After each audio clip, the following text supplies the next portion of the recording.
আসসালামু আলাইকুম। সবাইকে জানাচ্ছি অ্যাক্সিস মেডিকেল স্কুলের পক্ষ থেকে সুস্বাগতম। আশা করছি সবাই সুস্থ আছেন এবং নিরাপদে আছেন। অ্যাক্সিস মেডিকেল স্কুল বাংলাদেশের একটি বৃহত্তম অনলাইন প্ল্যাটফর্ম শুধুমাত্র মেডিকেল শিক্ষার্থীদের জন্য। করোনার সেই সূচনা লগ্ন থেকেই অ্যাক্সিস মেডিকেল স্কুল বাংলাদেশের স্বনামধন্য শিক্ষক শিক্ষিকা এবং আমাদের সিনিয়র ভাইয়া আপুদের মাধ্যমে আয়োজন করে যাচ্ছে বিভিন্ন ধরনের লাইভ সেশন ক্লাস। সেই পথযাত্রার সূত্র ধরেই অ্যাক্সিস মেডিকেল স্কুল আয়োজন করেছে আজকের সেশনটি। আজকের সেশনটি হচ্ছে বায়োকেমিস্ট্রি 45 মিনিটস রিভিউ ক্লাস।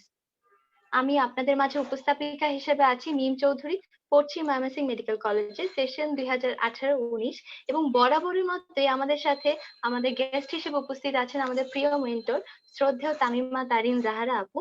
আপু বর্তমানে পড়ছেন ইবনে সিনা মেডিকেল কলেজে সেশন 2017-18।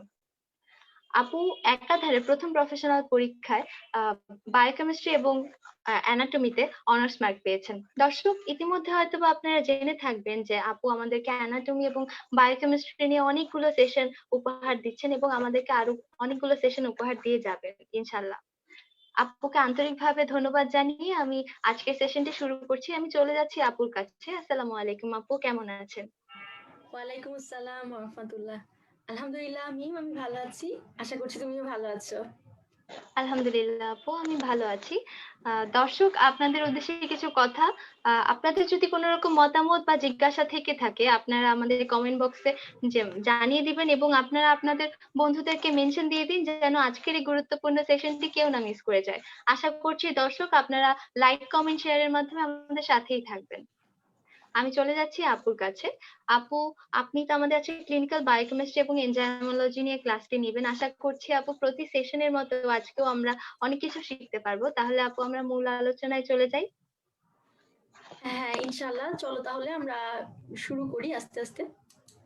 জি আপু। আমাদের আজকে প্রথমে আমরা দুই পার্টে ভাগ করে নিব। একটা হচ্ছে ক্লিনিক্যাল বায়োকেমিস্ট্রি আর একটা হচ্ছে ক্লিনিক্যাল এনজাইমোলজি মেইনলি। তো প্রথমেই যদি ক্লিনিক্যাল বায়োকেমিস্ট্রিতে আমরা আসি তাহলে এখানে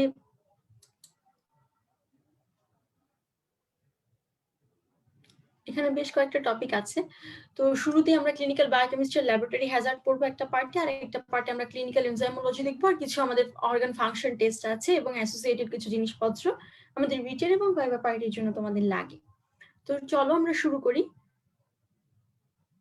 প্রথমেই ছোট একটা প্রশ্ন যে এসআই ইউনিট, এখান থেকে আমাদের টুকিটাকি কিছু প্রশ্ন আসে, যেমন এসআই ইউনিটটা কি এবং এসআই ইউনিটের টাইপ গুলো কি কি।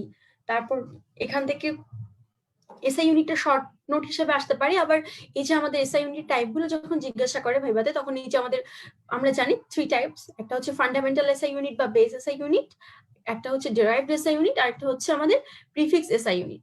তো আমাদের যে ফান্ডামেন্টাল বা বেস এসআই ইউনিটটা আছে, সেই ফান্ডামেন্টাল এসআই ইউনিটের ভিতরে যে 7টা বেস এসআই ইউনিট আছে, সেই ইউনিটগুলোর নাম জানতে চায় এবং তাদের এসআই ইউনিট এবং সিম্বলটা জানতে চায়। ডেরাইভড এসআই ইউনিট মানে তো বুঝতেই পারছো যে ফান্ডামেন্টাল বা বেস এসআই ইউনিট থেকে যেটা ডেরাইভ করছে সেটাই হচ্ছে আমার ডেরাইভড এসআই ইউনিট। যেমন তোমার এরিয়া, ভলিউম, এগুলো হচ্ছে এগুলোর যে ইউনিটগুলো আছে এগুলোই হচ্ছে আমার বেস এসআই ইউনিট। তো এরপর আসি আমাদের কনভার্সন ফ্যাক্টর। কনভার্সন ফ্যাক্টরটা হচ্ছে সেটাই যেটা আমাদের এই যে ট্রেডিশনাল যে এসআই ইউনিটটা আসলে বলতে, মানে কনভার্সন ফ্যাক্টর বলতে গেলে আমরা আগে একটু বলে নিই, এসআই ইউনিট আসার আগে আমাদের ওয়ার্ল্ড ওয়াইড বিভিন্ন কান্ট্রিতে বিভিন্ন নেশন বিভিন্ন ইউনিট অনুযায়ী তাদের মেজারমেন্ট গুলো করতো। এখন একটা ন্যাশনের সাথে আরেকটি নেশন যেহেতু মিলতো না, যার জন্য আমাদের ইন্টারন্যাশনাল যখন ট্রেড এন্ড কমার্স হতো তখন কিন্তু খুব সমস্যা হয়ে যেত, যে ইন্টারন্যাশনালি আসলে প্রবলেম হয়ে যেত, কারণ তখন আমরা বুঝতে পারতাম না যে একটা দেশের সাথে আরেকটা দেশের রিলেশনটা কতটুকু হবে।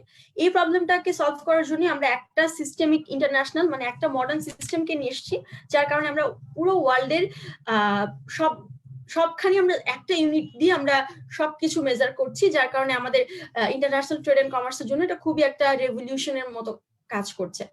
এখন সেই কনভার্সন ফ্যাক্টরটা কি? কনভার্সন ফ্যাক্টর, এই যে আমরা ট্রেডিশনাল ইউনিটগুলোর কথা বলছিলাম, সেই ট্রেডিশনাল ইউনিটগুলোকে যখন আমরা এসআই ইউনিটে যে কনভার্ট করতে পারি, সেই যে ফ্যাক্টরটার মাধ্যমে সেটা কি আমরা বলি কনভার্সন ফ্যাক্টর। কনভার্সন ফ্যাক্টরের এইটা হচ্ছে ভাইভাতে খুব বেশি লাগে, এমসিকিউতেও লাগে, আবার অসপির জন্য লাগে। কনভার্সন ফ্যাক্টরের ইকুয়েশনটা হচ্ছে মলিকুলার ওয়েট ডিভাইডেড বাই 10। একটা এলিমেন্ট এর বা একটা কম্পাউন্ডের মলিকুলার ওয়েটকে আমি যদি 10 দিয়ে ডিভাইড করি তখন আমি সেটার কনভার্সন ফ্যাক্টর পাবো। এখন আসি, এটার জন্য আমার মলিকুলার ওয়েটটা জানতে হবে।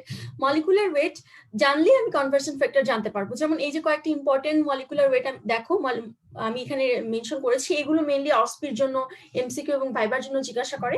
গ্লুকোজ, তারপর তোমার কোলেস্টেরল, ইউরিয়া, ক্যালসিয়াম, এগুলো হচ্ছে প্রথমে এই কনভেনশনাল যে ফর্মুলাটা বললাম সেই ফর্মুলা দিয়ে যাবে। তার মানে আমি এখানে মিলি ইকুইভ্যালেন্ট পার লিটার কে বা হচ্ছে যে কোনো ট্রেডিশনাল ইউনিটকে আমি এসআই ইউনিট মানে মিলিমোল পার লিটারে আমি কনভার্ট করে দিব। এখানে এক্ষেত্রে দেখো গ্লুকোজ আমরা একটু আগে বলছি 180 হচ্ছে গ্লুকোজের মলিকুলার ওয়েট। সো আমি এটাকে 10 দিয়ে ভাগ করলে আলটিমেটলি আমার 18। সো গ্লুকোজের কনভার্সন ফ্যাক্টর 18। কোলেস্টেরলের কনভার্সন ফ্যাক্টর 38.6 আসে, কিন্তু আমরা জানি এখানে আমরা এটাকে হোল নাম্বারে করে দিই, 39 করে দিই। আবার ইউরিয়ার ক্ষেত্রে 6 হবে, ক্যালসিয়ামের ক্ষেত্রে হবে 4। এখানে দুইটা খালি একটু এক্সেপশন আছে, সেটা হচ্ছে বিলিরুবিন আর ক্রিয়েটিনিন। এটাকে আমরা মিলিমোল পার লিটারে এক্সপ্রেস না করে আমরা এটাকে মিলি ইকুইভ্যালেন্ট পার লিটার এই ইউনিটে এক্সপ্রেস করি। এবং মিলি ইকুইভ্যালেন্ট পার লিটার না, সরি, এখানে মিলিমোল পার লিটারে আমরা অন্যগুলোকে এক্সপ্রেস করি, কিন্তু এটাকে মাইক্রোমোল পার লিটারে এক্সপ্রেস করি। তার মানে সবার ক্ষেত্রে যা দিয়ে আমি ভাগ করছি এখানে আরো 1000 বেশি হবে। তাহলে টোটাল 10,000 দিয়ে আমি যদি বিলিরুবিনকে ভাগ করি, মানে হচ্ছে গিয়ে আমরা সবাই জানি বিলিরুবিনের অ্যাটমিক নাম্বার বা মলিকুলার নাম্বার হচ্ছে 585। এটাকে যদি তুমি 10,000 দিয়ে ভাগ করো তাহলে হচ্ছে 0.0585। এটাই হচ্ছে আমার মাইক্রোমোল পার লিটারে এটার conversion factor. Same thing applies for creatinine. ক্রিয়েটিনিনটা হচ্ছে 0.0113 হবে। 10,000 দিয়ে এই দুইটাকে ভাগ করবো, কারণ আমি এটাকে মাইক্রোমোল পার লিটারে করছিলাম। অনেকে আমরা মাঝে মধ্যে বলো তোমরা যে এটা মনে হয় 1000 দিয়ে ভাগ করবো, যেহেতু আমরা মিলিমোল থেকে মাইক্রো মোলে কনভার্ট করছি। কিন্তু দেখো নর্মালি একটা অ্যাটমের মলিকুলার ওয়েটকে 10 দিয়ে ভাগ করে দাও। আগের স্লাইডটা দেখাই, দেখো মলিকুলার ওয়েটকে 10 দিয়ে ভাগ করে আমরা যেটা পাচ্ছি সেটা হচ্ছে মিলিমোল পার লিটার। তো এই মিলিমোল পার লিটার যেটা পাচ্ছি ওটা মিলিমোল পার লিটার। এটাকে আবার তুমি যদি 1000 দিয়ে ভাগ করো তাইলে কিন্তু তুমি পাবা হচ্ছে মাইক্রোমোল পার লিটারে। সো টোটালি যদি আমি মলিকুলার ওয়েটকে ভাগ করতে চাই তাহলে হচ্ছে 1000 ইন্টু 10, তার মানে কি 10,000, তাই না? 10,000 দিয়ে ভাগ করলেই কিন্তু তুমি এই যে বিলিরুবিন এবং ক্রিয়েটিনিনের মতো এক্সেপশনটাকে পেয়ে যাও, মানে কনভার্সন ফ্যাক্টরটা পেয়ে যাচ্ছ। এটা একটা ইম্পর্টেন্ট অসপি এমসিকিউ কোয়েশ্চেন এবং ভাইভাতেও মাঝে মধ্যে জিজ্ঞাসা করে। স্পেশালি মোস্ট প্রবাবলি আমাদের প্র্যাকটিক্যালের যে ভাইভা পার্টটা থাকে সেখানে জিজ্ঞাসা করে। এরপর আসি, আমাদের কিছু টার্ম এখান থেকে জানতে হবে, যে স্পেসিমেন, স্যাম্পল এবং অ্যানালাইসিস। এই তিনটা টার্ম আমাদের ক্লিনিক্যাল এনজাইমোলজি পার্টটার জন্য খুবই ইম্পর্টেন্ট। স্পেশালি এই সব ক্লিনিক্যাল বায়োকেমিস্ট্রি পার্টের বেশিরভাগ পার্টগুলি আমাদের আসলে বেসিক, যে বেসিকগুলো আমাদের টিচাররা আমাদের ভাইভাতে জিজ্ঞাসা করেন। তো আসি স্পেসিমেন জিনিসটা কি? আমি যে টোটাল ম্যাটেরিয়ালটা পাবো আমি অ্যানালাইসিস করার জন্য, that is the total material available for analysis is called specimen. হ্যাঁ, মানে আমি একটা পেশেন্টের কাছ থেকে যে ব্লাডটা নিলাম বা তার কাছ থেকে সিএসএফ নিলাম বা হচ্ছে গিয়ে সাইনোভিয়াল ফ্লুইড নিলাম, ইউরিন নিলাম, স্টুল নিলাম, টোটাল যে অ্যামাউন্টে নিলাম সেটাই হচ্ছে আমার স্পেসিমেন। দেখো এখানে blood, saliva, gastric juice, urine, স্টুল, CSF, synovial fluid, তারপর হচ্ছে কিছু সেরাস ফ্লুইড আছে, এগুলো কিন্তু আমাদের লাগে। এগুলোই হচ্ছে আমার স্পেসিমেন ছিল। এরপর আসো স্যাম্পলটা কি?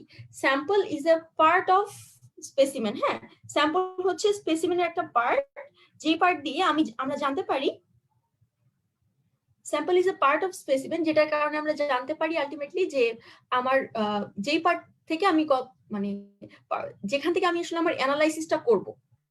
আমি যখন একটা স্পেসিমেন আমি কালেক্ট করে ল্যাবরেটরিতে নিয়ে আসি, ওখান থেকে আমি বেশ কয়েকটা স্যাম্পল বানাতে পারি। তার মানে এটা একটা স্পেসিমেনের একটা পার্ট, হ্যাঁ, যেটা আমি অ্যানালাইসিসের জন্য ইউজ করি। আচ্ছা, সরি একটু সমস্যা হলো, বুঝলাম না।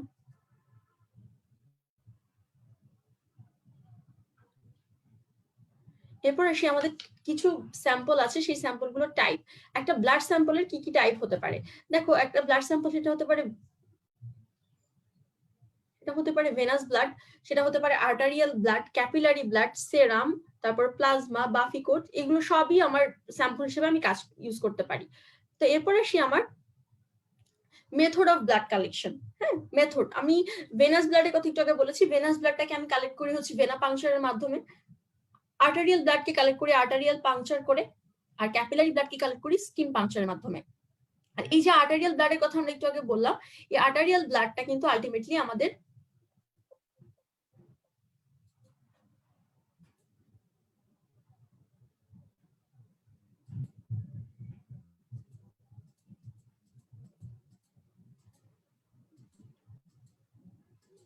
হ্যাঁ, যে আর্টারিয়াল ব্লাডের কথা বলছিলাম, দেখো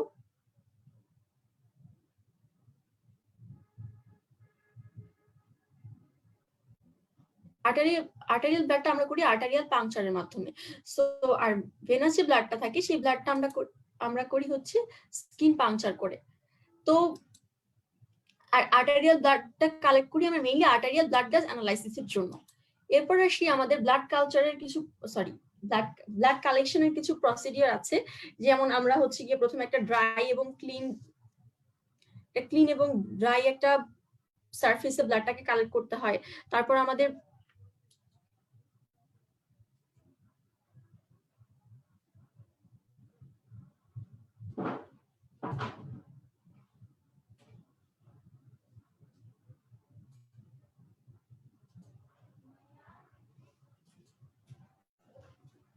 তো হচ্ছে একটা ক্লিন এবং ড্রাই একটা সারফেসের মধ্যে আমি একটা নিডল বা ইয়ের মধ্যে আমি ব্লাডটাকে কালেক্ট করব। তারপর আমার যে প্রসিডিওর গুলো, তারপর আমি একটা পেশেন্ট যখন আসবে আমি সাথে সাথে কিন্তু তাকে হচ্ছে ব্লাড কালেকশনের জন্য রাখবো না। প্রথমে আমি তাকে বলবো যে হচ্ছে তাকে সিট করতে বলবো বা কিছুক্ষণ লাই ডাউন করে থাকতে বলবো। তারপর হচ্ছে সে একটু রেস্ট নেওয়ার পর তারপর আমি একটা টাইমে কিন্তু ওই জায়গাটাকে সবার আগে ক্লিন করব। এবং তার আগে আমি যে জিনিসটা চেক করব সেটা হচ্ছে তার এজ, তার ডিটেলস যেটা, সেটা কিন্তু অবশ্যই আমাকে স্যাম্পল, মানে আমি স্পেসিমেন যেখানে কালেক্ট করবো সেই টেস্ট টিউব বা বিকারের ভিতরে সুন্দরভাবে লেবেল করা আছে কিনা এটা আমাকে চেক করে নিতে হবে। তারপর আমি যে হচ্ছে যেই এরিয়া থেকে আমি সোয়াবটা নিব বা কালেক্ট করব সেই এরিয়াটাতে কিন্তু আমাকে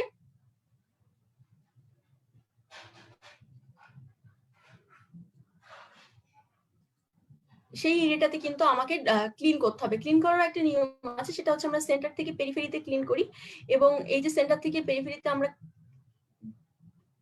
ক্লিন করব, এটারও একটা, আমরা কেন সেন্টার থেকে পেরিফেরিতে করি এটাও একটা কোয়েশ্চেন, যে সেন্টার থেকে পেরিফেরি করার আসলে কারণটা কি। অ্যান্ড হচ্ছে গিয়ে তারপর আমাদের টর্নিকুয়েটটা কখন দিব, টর্নিকুয়েটটা কখন খুলবো, টর্নিকুয়েটটা খোলার পরে কিন্তু আমি সিরিঞ্জটাকে মানে আলটিমেটলি সিরিঞ্জের যে নিডেলটা আছে সেই নিডেল পার্টটাকে রিমুভ করব। এরকম কয়েকটা কোয়েশ্চেন এখান থেকে ছোট ছোট কোয়েশ্চেন জিজ্ঞাসা করে, আমাদের একটু জানতে হয়। এরপর আর্টারিয়াল পাংচারটা আমরা জানি আর্টারিয়াল ব্লাড গ্যাস অ্যানালাইসিস করার জন্য ইউজ করা হয়। আর্টারিয়াল ব্লাড গ্যাস অ্যানালাইসিসটা খুবই ইম্পর্টেন্ট একটা টেস্ট, আমাদের খুব রেয়ারলি করা হয় এবং এটা কিন্তু নর্মালি আমরা সবার ক্ষেত্রে করি না, এটা কোন রুটিন চেক আপ প্রসিডিওর না। এটা নর্মাল যে ভ্যালুগুলো আর্টারিয়াল ব্লাড গ্যাস অ্যানালাইসিস, এটা আসলে কয়েকটা টার্ম থাকে, কয়েকটা ভ্যালুতে তোমাদের টিচারদের চয়েস অনুযায়ী একটু দিতে হয় আমাদের, সেই ভ্যালুগুলো আমাদের একটু লাগে। তো এরপর আসি আমাদের ক্যাপিলারি পাংচার কমন সাইটগুলো কি কি। আমরা জানি ফিঙ্গারের টিপে করা হয়, বাচ্চাদের ক্ষেত্রে হিলে করা হয়, ইয়ারলোবে করা হয়। তো এগুলো হচ্ছে একটু লাগে। এবং থেকে কোন ব্লাড স্যাম্পল থেকে আলটিমেটলি আমার কি কি কালেকশন করতে পারি আমরা, এটা আমাদের একটু লাগে। যেমন আমরা জানি আমরা যে ভেনা পাংচার বলেছিলাম, ভেনা পাংচারের হচ্ছে আমার ভেনাস ব্লাডের জন্য ভেনা পাংচার করে থাকি এবং এটা মিডিয়াল কিউবিটাল ভেন থেকে, dorsal of the hand and ankle থেকে নিতে পারি। তারপরে কিছু মোস্ট অফ দ্য টেস্ট আমি আসলে ভেনাস ব্লাড বা ভেনা পাংচার করেই নিই। এবং নর্মালি সিবিসি, তারপরে bleeding time, clotting time, serological যে টেস্টগুলো আমরা করি সেগুলো সবই ভেনাস ব্লাড দিয়ে, যেমন সেরাম ইলেকট্রোলাইট, সেরাম ইউরিয়া, ক্রিয়েটিনিন, এসজিপিটি, এসজিওটি সবই আমরা নর্মালি ভেনাস ব্লাড দিয়ে করি। আর আর্টারিয়াল ব্লাড দিয়ে অলরেডি বলে ফেলেছি, আমরা আর্টারিয়াল ব্লাড গ্যাস অ্যানালাইসিস করি। এখানে রেডিয়াল আর্টারি আছে, ব্রাকিয়াল আর্টারি আছে, টেম্পোরাল, ফিমোরাল, ক্যারোটিড, এইসব আর্টারি আছে। মোটামুটি মোস্ট কমনলি আমরা রেডিয়াল আর্টারিকে অ্যাসেস করি। আচ্ছা, এরপর আসি আমাদের যে বলছিলাম যে ক্যাপিলারি ব্লাডটা যেটা নেই, যার জন্য আমরা স্কিন পাংচার করি। আর হচ্ছে এটা মেইনলি করা হয় ফর হিমোগ্লোবিন এস্টিমেশন, তারপর total count of RBC, total count of WBC, bleeding time, differential count of WBC, এই টেস্টগুলো করার জন্য, যেগুলো এই সবগুলো কোশ্চেনই আমাদের আসলে ভাইবার জন্য খুবই ইম্পর্টেন্ট। এরপর আসি আমাদের সেরাম এবং প্লাজমা, এই দুটোর মধ্যে পার্থক্য। এটা আমাদের খুব ইনভেরিয়েবলি এবং খুব কমনলি জিজ্ঞাসা করে। এটা রিটেনের জন্য খুবই ইম্পর্টেন্ট এবং ভাইবার জন্য খুবই ইম্পর্টেন্ট। তো আমরা জানি প্লাজমাটা হচ্ছে ব্লাডের সেই পার্ট। প্রথমে যদি আমরা প্লাজমার কথা বলি, প্লাজমা ইজ দ্য পার্ট যে পার্টটা আসলে fluid portion of the blood after mixing with anticoagulant. মানে আমি যদি একটা স্পেসিমেন থেকে দুইটা টেস্ট টিউবে আমি দুইটা স্যাম্পল বানাই 100 ml করে, মানে এই টেস্ট টিউবে 100 ml দিই এবং এই টেস্ট টিউবে 100 ml দিই, তাহলে হচ্ছে আমার একটার মধ্যে অ্যান্টিকোয়াগুলেন্ট মিক্স করার পর যে আমি যে এটাকে সেন্ট্রিফিউজ করে যেটা পাচ্ছি সেটা হচ্ছে প্লাজমা। আর এটাকে একটার মধ্যে যদি কোনো অ্যান্টিকোয়াগুলেন্ট না দিই তাহলে আমি যেই সুপারনেটেনটা পাবো after waiting for a few minutes, মানে 10 মিনিটস এর মতো ওয়েট করে আমি পাবো, সেটা হচ্ছে সেরাম। মানে ডিফারেন্স গুলোর মধ্যে সবার আগে বলতে হবে যে ডিফাইন করতে পারতে হবে এবং কোনটাকে আমি কিভাবে পাচ্ছি। তারপর হচ্ছে গিয়ে আমরা জানি প্লাজমার মধ্যে সবগুলো ক্লটিং ফ্যাক্টরই প্রেজেন্ট থাকে, কিন্তু সেরামে থাকে না, কারণ এখানে হচ্ছে গিয়ে কয়েকটা ক্লটিং ফ্যাক্টর ব্লাড ক্লট করতে গিয়ে ইউজড আপ হয়ে যায়। সো সেরামে এগুলো প্রেজেন্ট থাকে না। সেগুলো কি কি, কোন কোন ফ্যাক্টর, সেগুলো আমাদের একটু জানতে হয়। যেমন ফ্যাক্টর 1, ফ্যাক্টর 2, ফ্যাক্টর 5, ফ্যাক্টর 8, এগুলো একটু জানতে হয়। তারপর হচ্ছে আমাদের লাগে যে ফ্যাক্টর গুলোর কথা বললাম, এই 4টা ফ্যাক্টরের নাম জানতে হয়, যে 4টা ফ্যাক্টরের কি কি নাম আছে, তো এই নামগুলো আমাদের একটু জানতে হয়। তারপর লাগে যেটা আমাদের, সেটা হচ্ছে গিয়ে আমরা প্লাজমাতে কিন্তু সবগুলো ক্লটিং ফ্যাক্টরই পাই। আবার সেরামের ক্ষেত্রে আমরা সেরোটোনিন কন্টেন্টটা অনেক হাইয়ার থাকে, কারণ এখানে প্লাটিলেট গুলো ব্রেকডাউন হয়ে যাচ্ছে, কিন্তু প্লাজমাতে কিন্তু সেরোটোনিন কন্টেন্ট গুলো এত বেশি হাই হয় না, সেরোটোনিন কন্টেন্ট গুলো অনেক লোয়ার হয়। তারপর যদি ইকুয়াল অ্যামাউন্টের আমি ব্লাডকে নেই, যে একটা সেরামের জন্য একটা প্লাজমার জন্য, সরি আসলে এগুলো বুঝলাম না কি হয়ে গেল। আচ্ছা, ইকুয়াল অ্যামাউন্টের যদি ব্লাডকে নেই আমরা, তো ইকুয়াল অ্যামাউন্টের ওই ব্লাডকে আলটিমেটলি,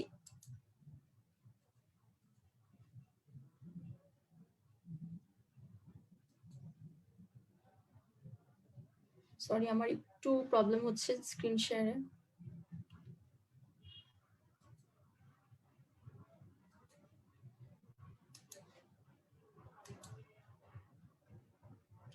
তো আমরা ইকুয়াল অ্যামাউন্টে যদি ব্লাড নিই, তাহলে যেটা আমাদের হবে সেটা হচ্ছে যে আমাদের যেই পার্টটা আমি প্লাজমা কালেক্ট করবো, যে টেস্ট টিউবটা, ওইটার হচ্ছে ভলিউমটা অনেক বেশি হবে, কারণ আমি ওখানে অ্যান্টিকোয়াগুলেন্ট মিক্স করেছিলাম। আর যেই পার্টে আমি সেরাম নিব সেখানে কিন্তু আমি কোনো কিছু মিক্স করিনি, ব্লাডের যে ভলিউম ছিল সেটাই, তার মানে সেরামের ভলিউমটা একটু কম হয়। এটা একটা ইম্পর্টেন্ট ভাইবা কোশ্চেন তোমাদের জন্য। আচ্ছা, এরপর আসি আমরা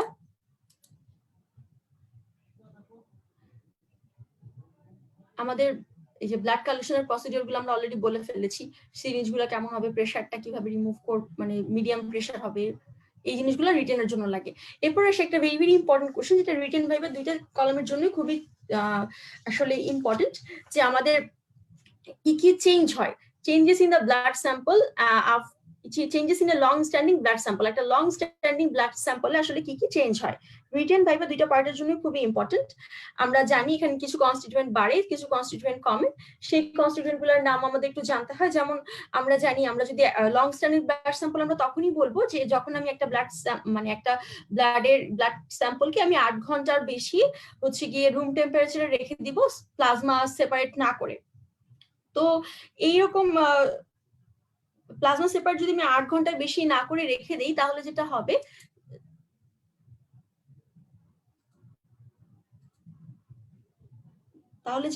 সেটা হচ্ছে আমার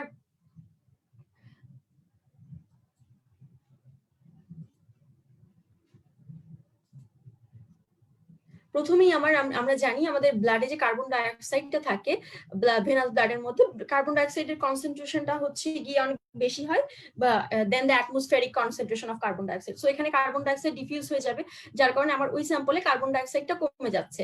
তারপর কার্বন ডাইঅক্সাইডটা কমে গেল, এরপর আমরা জানি এখানে কিছু গ্লুকোজ থাকে, সেই গ্লুকোজ গুলো আমাদের গ্লাইকোলাইসিস হয়ে যায়, অ্যানারোবিক গ্লাইকোলাইসিস হয়ে যাওয়ার কারণে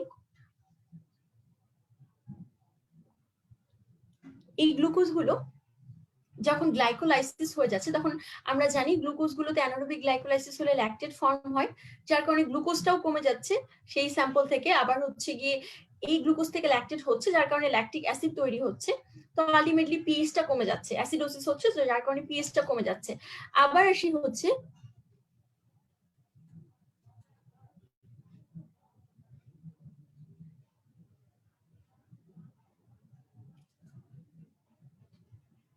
তারপর আসি হচ্ছে আমাদের কি হচ্ছে, এরপর যেটা হচ্ছে সেটা হচ্ছে আমাদের এইটা কমে যাওয়ার ফলে আমাদের যেটা যে অ্যাসিডোসিস গুলো ডেভেলপ করার মানে ডেভেলপ করছে, তার জন্য আমাদের পাইরুভেট যেটা ছিল, পাইরুভেটটা হচ্ছে কি আলটিমেটলি ল্যাকটেটে কনভার্ট হয়ে যাওয়ার কারণে পাইরুভেটটার অ্যামাউন্ট অনেক কমে যাচ্ছে। অ্যান্ড পাইরুভেট কমে যাওয়ার ফলে আমাদের যেটা হচ্ছে, আমরা জানি পাইরুভেট কমার কারণে আমাদের কিন্তু পাইরুভেটের অ্যামাউন্টটাও ওই স্যাম্পল থেকে কমে যাচ্ছে। তারপর যেটা হবে আমাদের, সেটা হচ্ছে আমাদের আলট্রাভায়োলেট রের এক্সপোজারের কারণে কিছু প্রবলেম হয়। যেমন আমাদের বিলিরুবিনটা আমরা জানি, যদি আমি বিলিরুবিন এস্টিমেট করতে চাই, তাহলে বিলিরুবিনে আমাদের যে প্রবলেমগুলো হবে সেটা হচ্ছে বিলিরুবিনগুলো কিন্তু ডিস্ট্রয় হয়ে যাবে আলট্রাভায়োলেট রের এক্সপোজারে। আবার হেমোলাইসিসের কারণে কিন্তু আমাদের হচ্ছে পটাশিয়াম যেটা ছিল সেলের ভিতরে, সেই পটাশিয়াম, তারপরে হচ্ছে আরো কিছু কনস্টিটিউয়েন্ট গুলো কিন্তু অনেক কমে যাচ্ছে। আচ্ছা, এরপর আসি আমাদের আমাদের অ্যামোনিয়া যেটা ছিল আমাদের আমাদের ব্লাডে আমরা জানি ইউরিয়া থাকে প্রোটিনের এন্ড প্রোডাক্ট হিসাবে। সেই প্রোটিনের এন্ড প্রোডাক্ট থেকে ইউরিয়াটা আমাদের আসলে কমে গিয়ে মানে ইউরিয়াটা কমে যায় এবং অ্যামোনিয়া ফর্ম করে, যার জন্য আমাদের অ্যামোনিয়াটা আমরা জানি আসলে আমাদের জন্য অনেক হার্মফুল। সো এই অ্যামোনিয়ার পরিমাণটা ওই ব্লাড স্যাম্পলে কিন্তু অনেকখানি বেড়ে যাচ্ছে। তো এরপর আমরা আসি হচ্ছে আমাদের আর কি কি প্রবলেম হচ্ছে। আমরা জানি ইউরিয়া থেকে অক্সিজেনের প্রেজেন্সে আমাদের যে ইউরোবিলিনোজেন গুলো আমাদের নর্মাল স্যাম্পলে থাকার কথা, সেটা কিন্তু অক্সিডাইজড হয়ে ইউরোবিলিন হয়ে যেতে পারে, যার কারণে আমাদের নর্মাল স্যাম্পলে যে ইউরোবিলিনোজেন থাকার কথা ছিল, সেই ইউরোবিলিনোজেনটা কিন্তু আমাদের ইউরোবিলিন হয়ে যাচ্ছে।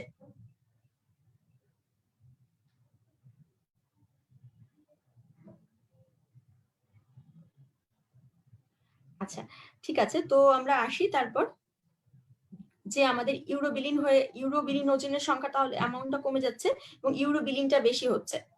আচ্ছা, এরপর আসি আমাদের বাইকার্বনেটটাও কিন্তু আমাদের কমে যাচ্ছে, এবং আমরা অলরেডি বলেছি হেমোলাইসিসের কারণে পটাশিয়াম, ক্লোরাইড, ফসফেট এগুলো হচ্ছে আমাদের স্যাম্পলটাতে বেড়ে যাচ্ছে। তো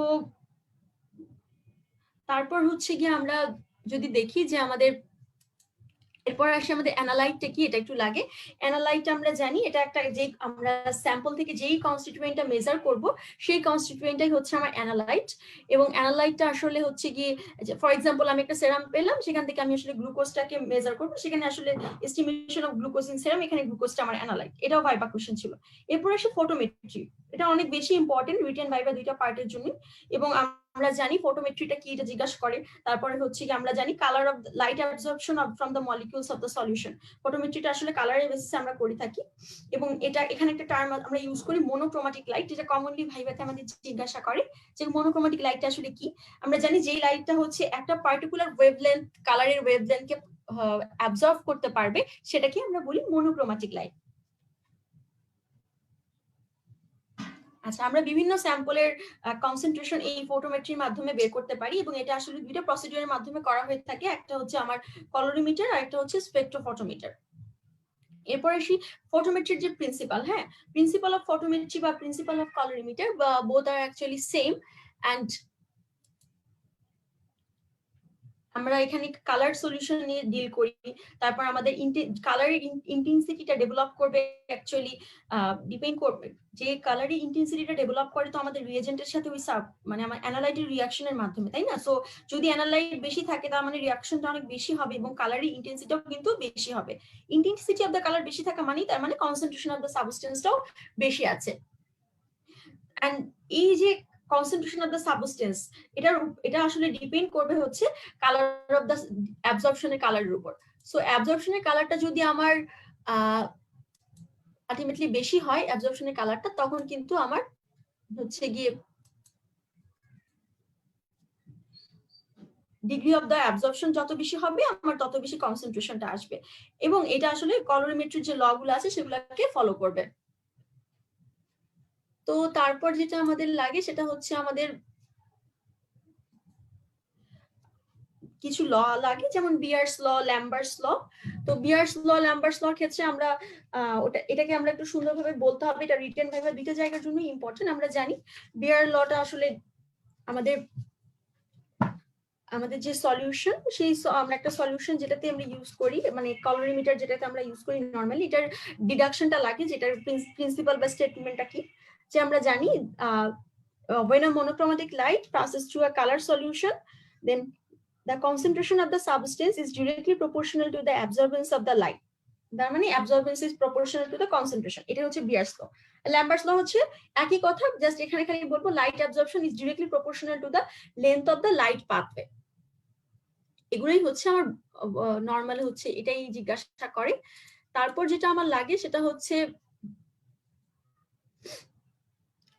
অপটিক্যাল ডেনসিটি। অপটিক্যাল ডেনসিটিটা আসলে কিছুই না, এটা একটা ভাইবা কোশ্চেন। অপটিক্যাল ডেনসিটি আসলে হচ্ছে অ্যাবজর্বেন্সটাকে আমরা অপটিক্যাল ডেনসিটি বলি, বা যে মাঝে মধ্যে আমরা এটা আসলে অ্যামাউন্ট অফ লাইট যেটা আসলে একটা পার্টিকেল একটা কালার সলিউশনকে দিয়ে অ্যাবজর্ব করা হয়। একটা কালার সলিউশন থেকে যে লাইটটা আমরা অ্যাবজর্ব করতে পারি ওইটাই হচ্ছে সেই সলিউশনটার অপটিক্যাল ডেনসিটি। এবং এটা একটা কমন ভাইবা কোশ্চেন, যে একটা কমন ভাইবা কোশ্চেন যে আমাদের এখানে আমরা অপটিক্যাল ডেনসিটিটা সবসময় রাইট থেকে লেফটে মেজার করি এবং ট্রান্সমিটেন্সটা সবসময় লেফট থেকে রাইটে মেজার করি গ্যালভানোমিটার। হ্যাঁ, এটা একটা ভাইবা কোশ্চেন আমাদের জিজ্ঞাসা করে। এবং এখানে হচ্ছে আমরা দুইটা টার্ম পড়বো, অ্যাবজর্বেন্স আর হচ্ছে ট্রান্সমিটেন্স। এটাও ভাইবা কোশ্চেন, কোনটা অ্যাবজর্বেন্স কোনটা ট্রান্সমিটেন্স। অ্যাবজর্বেন্স মানে হচ্ছে যেই অ্যামাউন্টের লাইটটা অ্যাবজর্ব করা হলো, হ্যাঁ সেটা হচ্ছে অ্যাবজর্বেন্স। আর যেই অ্যামাউন্টের লাইটটা অ্যাবজর্ব করা হলো সেটা বাদে যে লাইট গুলো ছিল সেই ওয়েভলেন্থের লাইট গুলোকে ট্রান্সমিট করে দেওয়া হয়, সেটাই হচ্ছে ট্রান্সমিটেন্স। আচ্ছা, তো এরপর আমরা আসি কলোরিমিটার নিয়ে। কলোরিমিটারের পার্ট গুলো জিজ্ঞাসা করে। কলোরিমিটার থেকে আমরা জানি এখানে লাইট সোর্স আছে, এন্ট্রান্স স্লিট আছে, ফিল্টার, এক্সিট স্লিট, একটা কিউবেট থাকে, ফটোসেল থাকে, গ্যালভানোমিটার থাকে। প্রত্যেকটা পার্টের কিছু ফাংশন থাকে, যেমন লাইট সোর্সটা আমরা জানি একটা ইলেকট্রিক্যাল বাল্ব, তারপর ফিল্টারটা আমরা জানি একটা মনোক্রোমাটিক লাইট প্রডিউস করে, এবং এই ফিল্টারের কালারটা সবসময় সলিউশনের কালারের অপোজিট হবে। মানে যদি একটা সলিউশনের কালার, এটাও ভাইবাতে জিজ্ঞাসা করে যে একটা সলিউশনের কালার হচ্ছে ব্লু কালার, তুমি কি কালার ফিল্টার ইউজ করবে? আমাদের ব্লু কালার সলিউশনের জন্য আমরা রেড কালার ইউজ করি, আবার ইয়েলো কালার সলিউশনের জন্য আমরা ব্লু কালারের ফিল্টার ইউজ করি, রেড কালারের একটা সলিউশনের জন্য আমরা ফিল্টার ইউজ করি গ্রিন কালারের। এই তিনটা কোয়েশ্চেনও ভাইবাতে খুব জিজ্ঞাসা করে, কারণ কমনলি আমরা যেসব সলিউশন প্রিপেয়ার করি সেগুলো এই তিনটা কালারের মধ্যেই থাকে। তারপর আসি আমরা যে কিউবেট বললাম, এই কিউবেটটা আসলে একটা সেল হোল্ডিং কম্পার্টমেন্ট। এন্ড আর হচ্ছে আমাদের যে গ্যালভানোমিটার ছিল, এটা আসলে একটা ইলেকট্রিক্যাল এনার্জিটাকে মেজার করবে। এবং এই যে আমাদের কিউবেটের যে ডায়ামিটারটা থাকে, সেই ডায়ামিটারটাই কিন্তু লেন্থ পাথওয়ে হিসেবে কাজ করে। এটা হচ্ছে 1 সেন্টিমিটার। এবং এই 1 সেন্টিমিটারটা সব কলোরিমেট্রির ক্ষেত্রেই, আমরা সব ধরনের কলোরিমিটার টেস্টের ক্ষেত্রেই আমরা কিন্তু কিউবেট 1 সেন্টিমিটার ডায়ামিটার ইউজ করি। তার মানে অপটিক্যাল পাথওয়ে বা হচ্ছে লাইট পাথওয়েটা কিন্তু সব টেস্টের জন্য সমান। আর তাই এখান থেকে একটা ভাইবা কোয়েশ্চেন করে আমাদের, সেটা হচ্ছে আমরা আমাদের কলোরিমিটারের যে দুটো ল আছে, যে বিয়ার্স ল এবং ল্যাম্বার্টস ল, তার মধ্যে কোন লটা কনস্ট্যান্ট থাকে এবং কোন লটা সলিউশন টু সলিউশন ভ্যারি করে। কনস্ট্যান্ট থাকে হচ্ছে আমাদের যে ল্যাম্বার্টস লটা আছে, সেই লটা আমাদের কনস্ট্যান্ট থাকে। এটা একটা কমন ভাইবা কোয়েশ্চেন। আচ্ছা, এরপরে হচ্ছে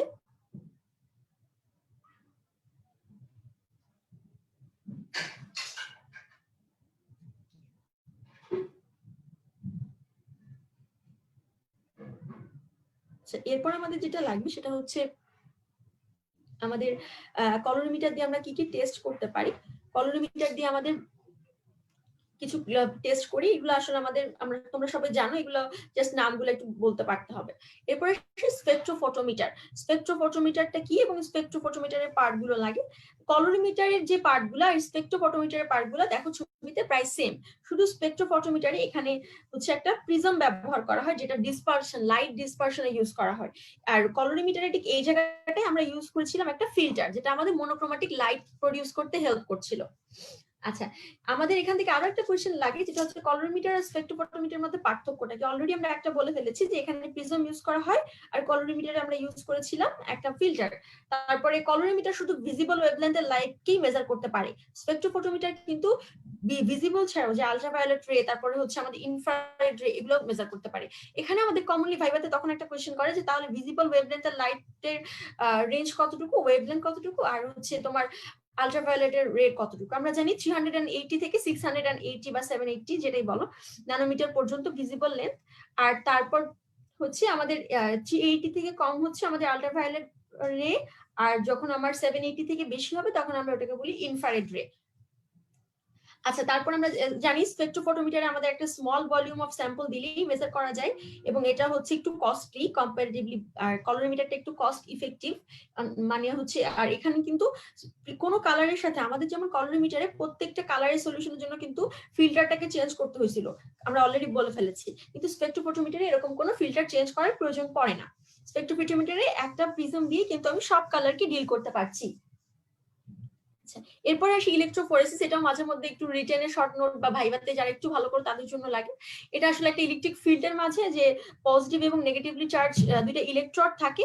পজিটিভলি চার্জ যে ইলেকট্রোডটা থাকে সেই পজিটিভলি চার্জ ইলেকট্রোডের দিকে নেগেটিভলি চার্জ যে আমার বায়োমলিকুল গুলো থাকে সেগুলো চলে আসে, আর নেগেটিভলি চার্জের দিকে পজিটিভলি চার্জ বায়োমলিকুল গুলো চলে আসে। এভাবেই আমরা একটা স্যাম্পল থেকে সেটা বায়োমলিকুল গুলাকে সেপারেট করতে পারি। যেমন সেটা হতে পারে আমাদের ইমিউনোগ্লোবিউলিন, প্লাজমা প্রোটিন বা লাইপোপ্রোটিন সবকিছু, তারপর এনজাইম, অ্যান্টিজেন, এগুলোকেও আমরা এই ইলেকট্রোফোরেসিসের মাধ্যমে সেপারেট করতে পারি। কিছু টাইপস আছে, যদি শর্ট নোট আসে তার জন্য আমাদের আসলে টাইপ গুলো লাগে। তো এরপর আসি আমরা বায়োহ্যাজার্ডস। বায়োহ্যাজার্ডস এর ক্ষেত্রে এটা কিন্তু রিটেন ভাইবা দুইটা পার্টের জন্যই ইম্পর্টেন্ট। বায়োহ্যাজার্ড বা ল্যাবরেটরি হ্যাজার্ড, যেটা আসলে ল্যাবরেটরি হ্যাজার্ড হচ্ছে সেই সব হ্যাজার্ড যেগুলো ল্যাবরেটরিতে প্রডিউস হচ্ছে। আর এখানে কেমিক্যাল হ্যাজার্ড আছে, বায়োলজিক্যাল হ্যাজার্ড আছে, কিছু ফায়ার হ্যাজার্ড আছে, ইলেকট্রিক্যাল হ্যাজার্ড আছে, তারপর hazard produced by glass wires.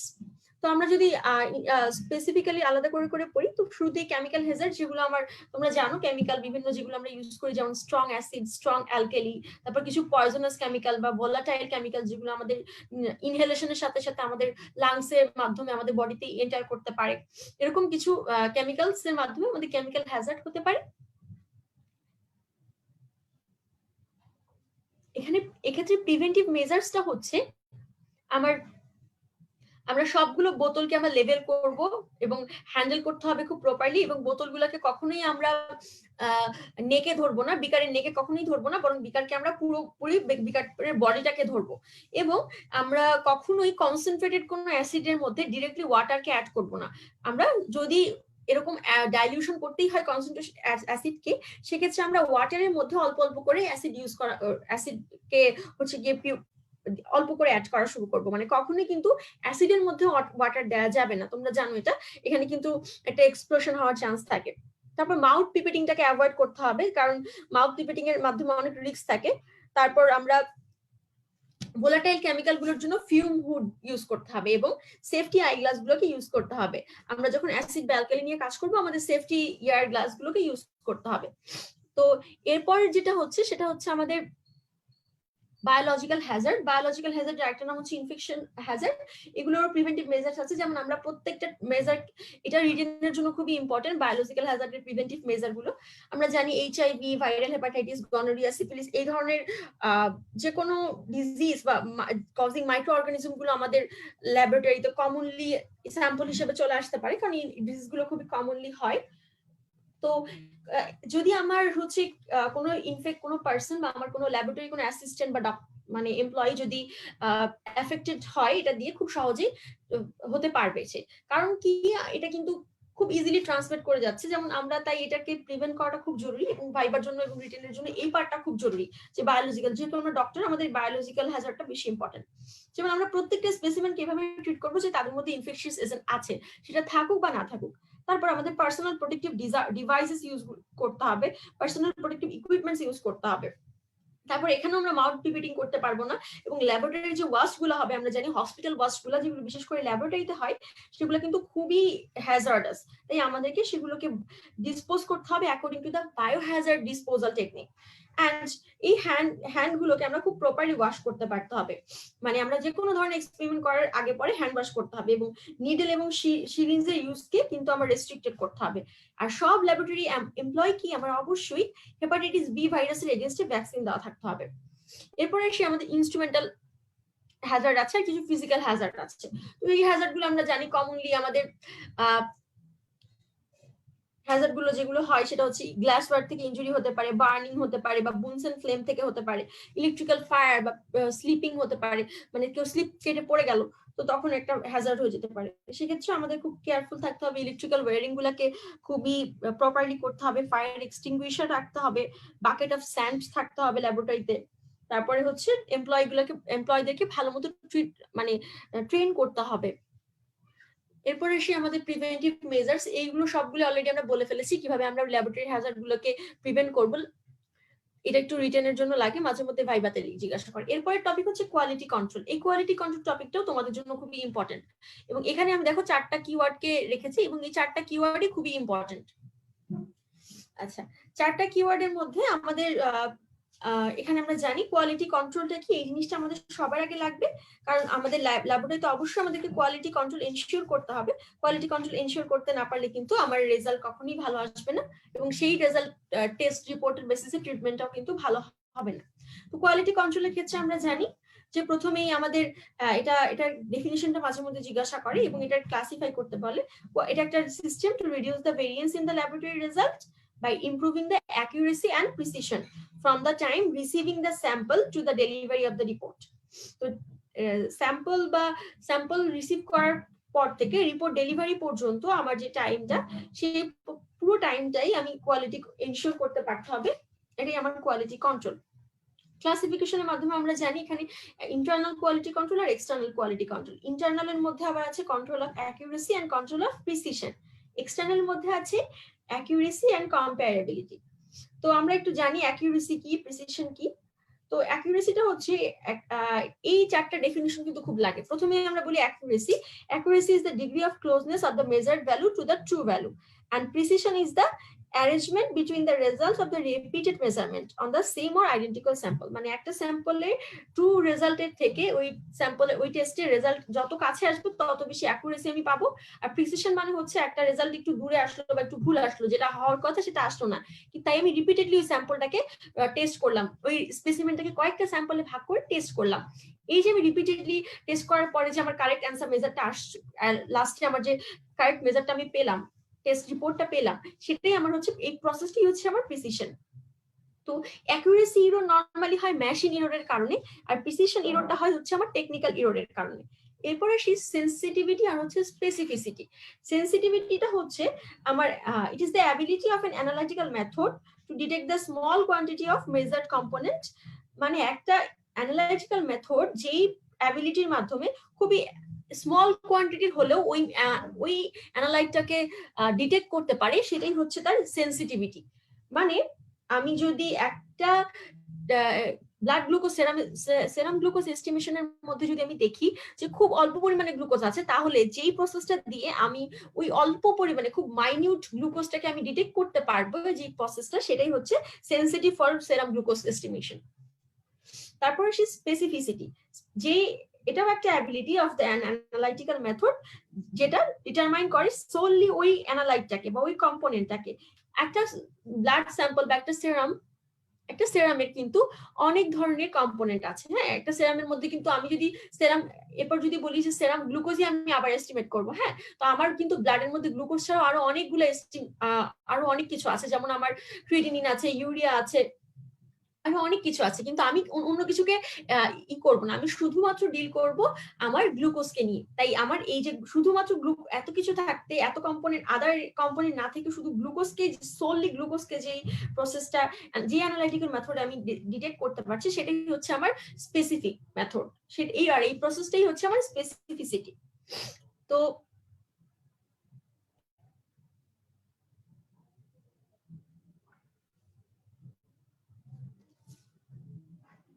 আচ্ছা, তো আমাদের এইটা এই পর্যন্ত ছিল। আচ্ছা, এরপর আমরা আসি আমাদের ক্লিনিক্যাল এনজাইমোলজিতে। ক্লিনিক্যাল এনজাইমোলজির ক্ষেত্রে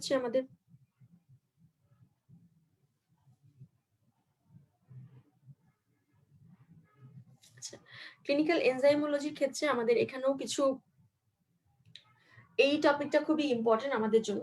তো ক্লিনিক্যাল এনজাইমোলজি শুরু করার আগে আমাদের আরো কয়েকটা জিনিস একটু জানতে হবে। সেটা হচ্ছে আমাদের কিছু অর্গান ফাংশন টেস্ট আছে। যেমন আমরা রেনাল বায়োকেমিস্ট্রি পড়ার সময় বলেছিলাম, রেনাল ফাংশন টেস্টের কথা বলেছিলাম, কিন্তু এখন কিন্তু আমাদের আরো একটা ফাংশন টেস্ট লাগবে, সেটা হচ্ছে লিভার ফাংশন টেস্ট। এবং লিভার ফাংশন টেস্টকে তোমাদের এবিসি তে অনেক সুন্দরভাবে দেওয়া আছে, তোমরা এবিসি থেকে একটু পড়ে নিবা। তারপর আমাদের আরো কিছু টপিক লাগে, যেমন লিভার ফাংশন টেস্টের সাথে সাথে যেটা লাগে সেটা হচ্ছে আমাদের জন্ডিস, মানে জন্ডিসটা একটু লাগে। বিলিরুবিন মেটাবলিজমটা খুবই খুবই খুবই important for both written and viva. তারপর আমাদের নিউনেটাল জন্ডিস, তারপর হচ্ছে কনজুগেটেড এবং আনকনজুগেটেড বিলিরুবিনের মধ্যে ডিফারেন্সটা লাগে। তারপর লাগে হচ্ছে কি আমাদের যে 3টা টাইপ আছে জন্ডিসের আমরা জানি, হেপাটোসেলুলার জন্ডিস, তারপর হচ্ছে কি আমাদের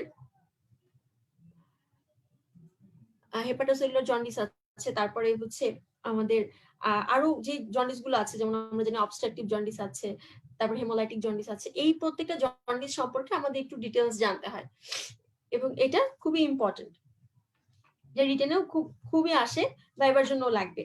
আচ্ছা, এরপর আসি আমাদের ডায়াবেটিস মেলাইটাস লাগে। হ্যাঁ, ডায়াবেটিস মেলাইটাস সম্পর্কে আমাদের একটু জানতে হয়।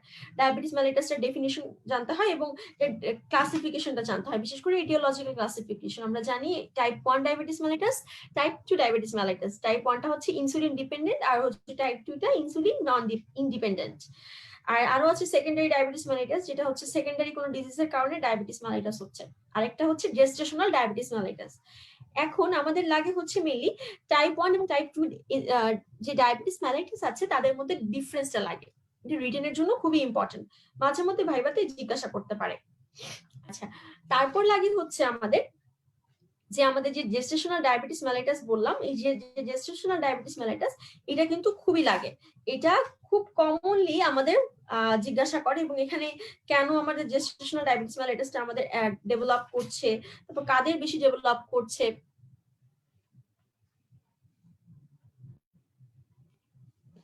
তারপর আমরা যে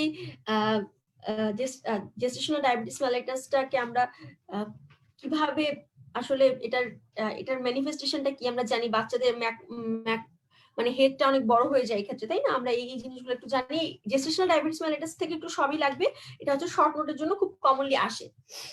তো এরপর যেটা লাগবে আমাদের সেটা হচ্ছে আমাদের ওজিটিটি বা ওরাল গ্লুকোজ টলারেন্স টেস্ট। তোমরা জানো ওজিটিটি বা ওরাল গ্লুকোজ টলারেন্স টেস্ট একটা খুবই ইম্পর্টেন্ট টেস্ট, এবং এটার শর্ট নোটটা খুবই লাগে, খুবই খুবই খুবই ইম্পর্টেন্ট। এটা ইন্টারপ্রিটেশনটা লাগে, ফাস্টিং ব্লাড গ্লুকোজ কোনটা, তারপর হচ্ছে ইম্পেয়ার্ড, কখন গ্লুকোজ টলারেন্স ইম্পেয়ার্ড বলবো, তারপর হচ্ছে কি আমাদের কোন ক্ষেত্রে আমাদের ইম্পেয়ার ফাস্টিং গ্লুকোজ বলবো। এই কন্ডিশনগুলো আমাদের একটু ভালোভাবে জানতে হবে, এবং ওজিটিটির কিছু ইন্ডিকেশন আছে, কিছু ইন্ডিকেশনটা লাগবে, প্রিপারেশনটা লাগবে, আর হচ্ছে প্রসিডিউরটা লাগবে। মানে ওজিটিটিটা থেকে সবই লাগবে। আমার এখনো মনে আছে আমার প্রফের ভাইবা বোর্ডে কিন্তু আমার ওজিটিটি থেকে প্রশ্ন করেছিলেন, আমাদের স্যার আমাকে ওজিটিটি থেকে প্রশ্ন করেছিলেন, এবং ওজিটিটির যে এই যে ইন্টারপ্রিটেশন গুলা, এটা কিন্তু খুবই লাগবে। নর্মাল গ্লুকোজ লেভেল কত, এটাও এখান থেকে চলে আসে। আরেকটা আছে হিমোগ্লোবিন A1C। একটা পার্সন যখন, একটা বিশেষ করে ডায়াবেটিক পার্সনদের ক্ষেত্রে এটা বেশি দেখা যায়, যে যখনই তারা টেস্ট করতে যাবেন, গ্লুকোজ টেস্ট করতে যাবেন, তার 2-1 দিন আগ থেকেই তাদের টেনশনে খাওয়া দাওয়াটা একটু কমিয়ে দেন, কারণ ওনাদের মধ্যে একটা সাইকোলজি কাজ করে যে আমার যদি ব্লাড গ্লুকোজ লেভেল বেশি আসে, তো ডক্টর হয়তো আমার ডায়েট চার্টটাকে আরো মানে স্ট্রিক্ট করে দিবেন, আমার শিডিউলটাকে আরো স্ট্রিক্ট করে দিবেন, বা আমার ড্রাগের ডোজটা আরো বেড়ে যাবে। সো আলটিমেটলি ওনাদের ক্ষেত্রে একটা টেন্ডেন্সি কাজ করে 2-3 দিন আগ থেকে তারা খাওয়া দাওয়া সব কমিয়ে দেন, যার জন্য আমি যখন ওজিটিটি করব তখন কিন্তু আমার রেজাল্টটা একটু ঝামেলা আসবে। এই জন্যই প্রিপারেশন অফ দ্য ওজিটিতে আমরা প্রথমেই বলি unrestricted carbohydrate diet for 3 days before test. 3 দিন আগ থেকে রেস্ট্রিক্টেড কার্বোহাইড্রেট ডায়েট গুলোকে কমানো যাবে না, কিন্তু যার এটা বলার উদ্দেশ্য হচ্ছে এরকম, কারণ পেশেন্টদের একটা কমন টেন্ডেন্সি থাকে যে তারা কার্বোহাইড্রেটটাকে কম খান, যে কারণ তারা টেস্ট করতে যাবেন এই ভয়। তো তাই এই যে ওজিটিটি করে আমরা কিন্তু আসলে বুঝতে পারি না যে পেশেন্টের আসল অবস্থাটা কি। এটা বোঝার জন্য আমাদের একটা টেস্ট করতে হয়, সেটা হচ্ছে হিমোগ্লোবিন A1C। যে আমরা জানি একটা আরবিসি হচ্ছে অলমোস্ট 120 days বাঁচে। সো আমাদের এই যে হিমোগ্লোবিন ক্যারিং ক্যাপাসিটি যেটা, হ্যাঁ, হিমোগ্লোবিন A1Cটা দেখে আমরা বুঝতে পারি যে এই আরবিসি আলটিমেটলি কন্ডিশনটা কি ছিল, এবং এটা একটা অ্যাকুরেট মেজার করা যায় ব্লাড গ্লুকোজ কনসেন্ট্রেশনটাকে। এবং অলমোস্ট 8 to 12 উইকস আগে একটা পেশেন্টের কি কন্ডিশন সেটা আমরা জানতে পারি, এবং এটা নরমালি করা হয় 3 months ইন্টারভালে। 3 months ইন্টারভালে এটা নরমালি করা হয়ে থাকে। তো এখান থেকে আরো একটা টার্ম চলে আসে যে প্রি ডায়াবেটিক কন্ডিশন কোনটা। হ্যাঁ, শর্ট নোটও মাঝে মধ্যে চলে আসে।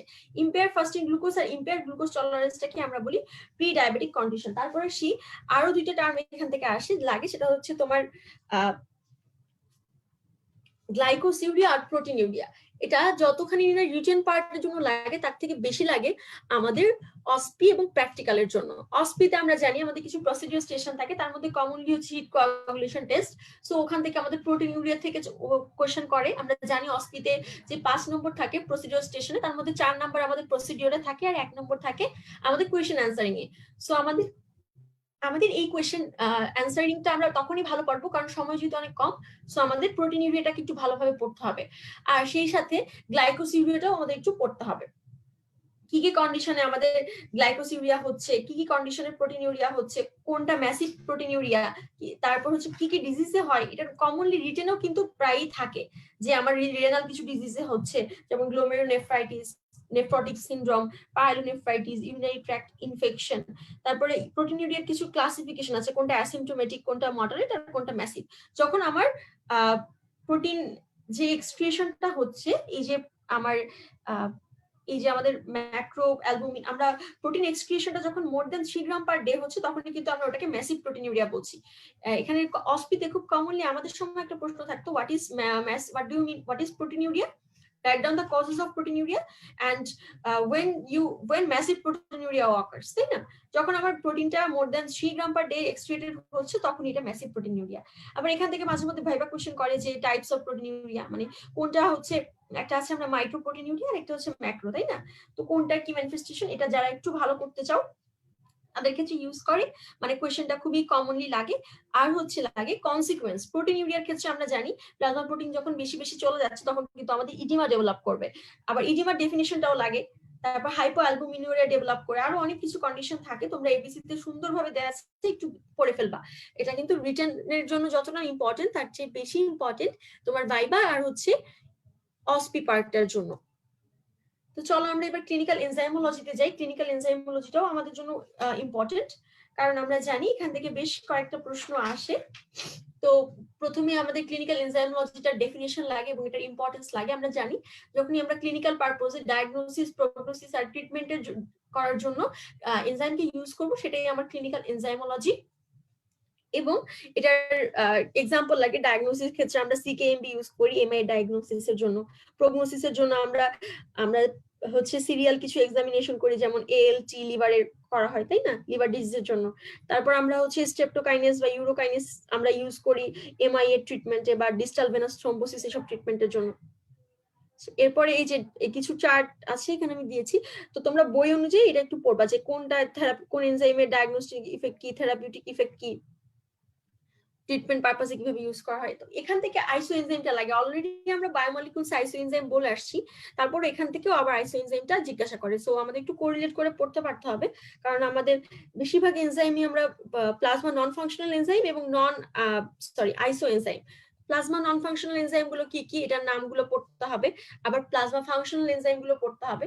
তো আইসো এনজাইমের ডেফিনেশন লাগে, এবং আইসো এনজাইম গুলো আমরা জানি ফাংশনালি সেম থাকে কিন্তু স্ট্রাকচারালি আলাদা থাকে, এবং তারা আসলে স্ট্রাকচারালি কিসের বেসিসে আলাদা থাকে সেগুলো এবিসি তে দেয়া আছে, আমি কয়েকটা তুলে দিয়েছি। দেখো এই কয়েকটা প্যারামিটার একটু এমসিকিউ এর জন্য লাগে, বা যারা একটু ভাইবাতে ভালো করতে চাও তাদের জন্য লাগবে। তারপর কমন কিছু আইসো এনজাইম আমাদের আছে, দেখো যে ক্রিয়েটিনিন ফসফোকাইনেস, ল্যাকটেট ডিহাইড্রোজিনেস, অ্যালকালাইন ফসফেটাস। তারপর আরো এই যে কয়েকটা এনজাইম আছে, পরের গুলো এত বেশি ইম্পর্টেন্ট না, নাম জানা থাকলেই হবে। তো যারা ভালো করতে চাও তারা একটু পড়বা। আর সিকে ক্রিয়েটিনিন কাইনেস বা ক্রিয়েটিনিন ফসফোকাইনেস যেটাই বলো, বা আর এলডিএইচ, এই দুইটা কিন্তু ইনভেরিয়েবলি সবার জন্য লাগে। এটা শর্ট নোটে আসে, এটা ভাইবার যে জিজ্ঞাসা করে, এটা এমসিকিউ তে আসে, সবখানে এটা আসে। ক্রিয়েটিনিন কাইনেসটা আমরা আসলে মেইনলি ইউজ করি, আমরা জানি এখানে 3টা ফর্ম আছে, সিকে বিবি যেটা ব্রেন ফর্ম, সিকে এমবি আর সিকে এমএম। তো এখানে আমরা সিকে এমবিটা আমরা জানি কার্ডিয়াক মাসেলে থাকে, সিকে বিবি তো বুঝতেই পারছো বি ফর ব্রেন, আর সিকেএমবিটা কার্ডিয়াক মাসেলে থাকে, আর সিকেএমএমটা স্কেলেটাল মাসেলে থাকে। তো এইটার একটু দেখবা যে এটা কম্পোজিশনটা জিজ্ঞাসা করে, এবং এটা প্রেজেন্ট কোথায়, ব্রেনে প্রেজেন্ট থাকে। সো আলটিমেটলি এটা তখনই এলিভেটেড হবে যখন ব্রেনের কোনো ইনজুরি হবে, ব্রেনের কোনো ডিজিজ হবে। আবার সিকে2 যেটা সিকেএমবি যেটা, তো সিকেএমবিটাও কিন্তু হার্টে থাকে। তো যখনই আমার কোনো এমআই হবে বা হার্টের কোনো ইনজুরি হবে তখনই আমার এটা এলিভেটেড হবে।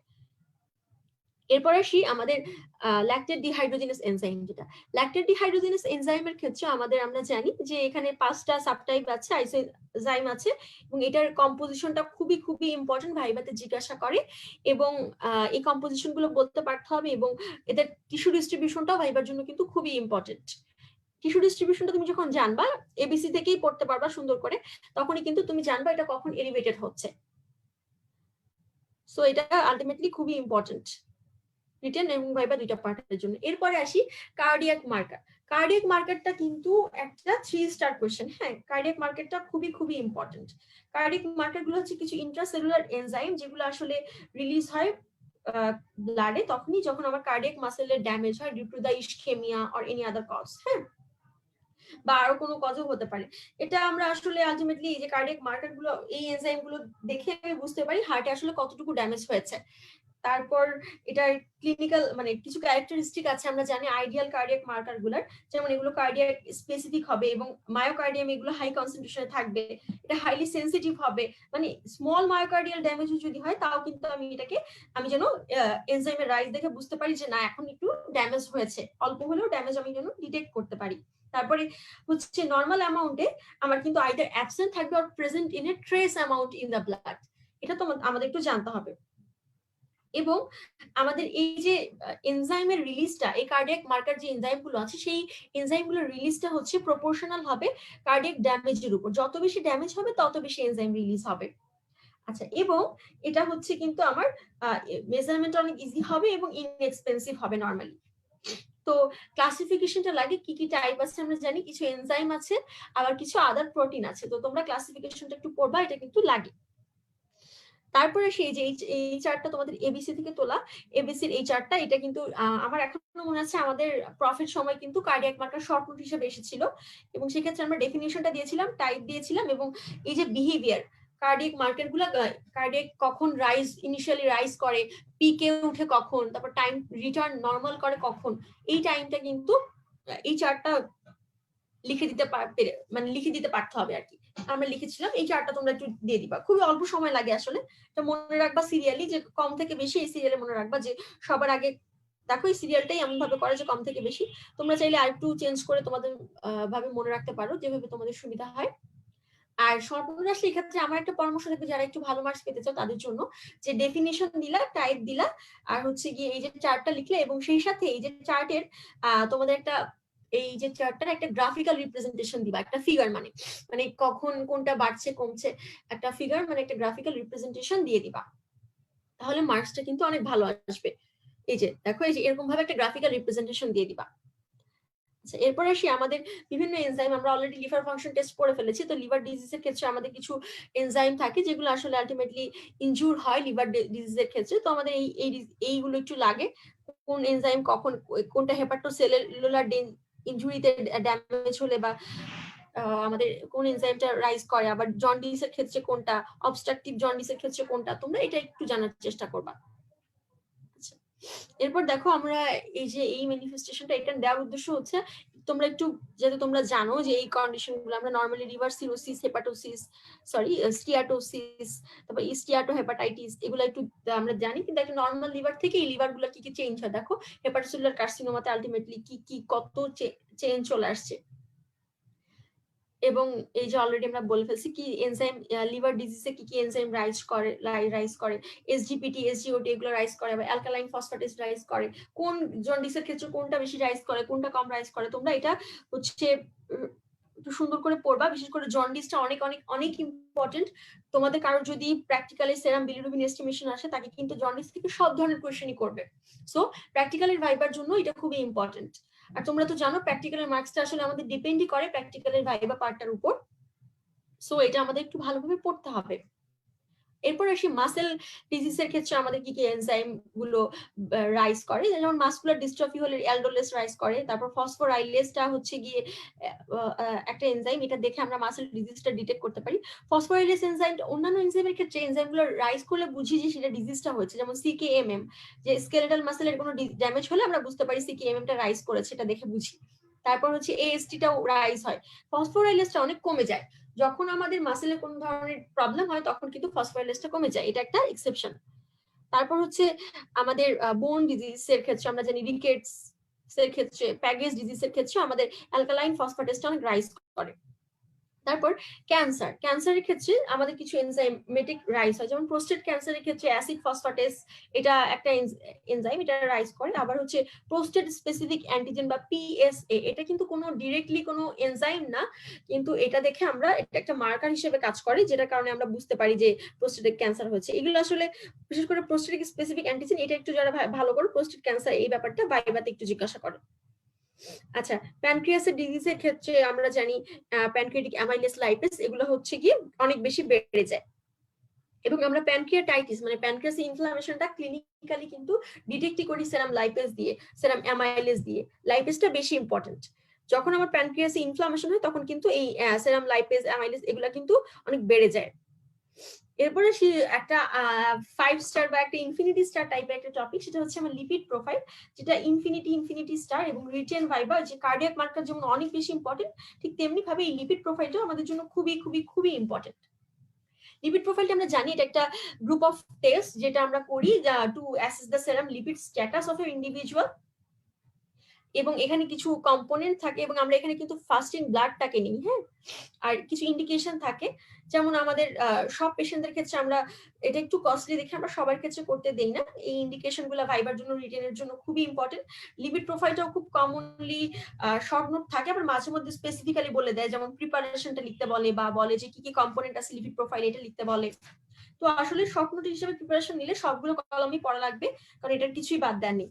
তো কম্পোনেন্টের মধ্যে আমরা জানি এখানে টোটাল কোলেস্টেরল দেখা হয়, তারপর হচ্ছে গিয়ে ট্রাইয়াসাইল গ্লিসারল দেখা হয়, এইচডিএল কোলেস্টেরল দেখা হয়, আর এলডিএল কোলেস্টেরল দেখা হয়। এবং এখানকার ইন্ডিকেশনটা হচ্ছে মেনলি টোটাল কোলেস্টেরল লেভেল। সবার আগে যদি আমরা একটা পেশেন্টের কোলেস্টেরল লেভেলটা এস্টিমেট করাবো, কোলেস্টেরল লেভেলটা যদি 200 মিলিগ্রাম পার ডেসিলিটার বা 200 মিলিগ্রাম পার্সেন্ট, যেটাই বলো না কেন একই কথা, তার বেশি হয়, তখন আমরা ক্লিনিক্যাল প্র্যাকটিসে আমরা হচ্ছে তাকে, সেই পেশেন্টটাকে আমরা লিপিড প্রোফাইল করতে দিই। আর যখন আমরা দেখি যে একটা পেশেন্টের টোটাল কোলেস্টেরল হচ্ছে 200 থেকে 239 মিলিগ্রাম পার ডেসিলিটার এরকম, অথবা তার একটা করোনারি আর্টারি ডিজিজ আছে, এবং অথবা দুইটা রিস্ক ফ্যাক্টর আছে করোনারি আর্টারি ডিজিজের, তখন আমরা তাকে অবশ্যই লিপিড প্রোফাইল করতে দিব।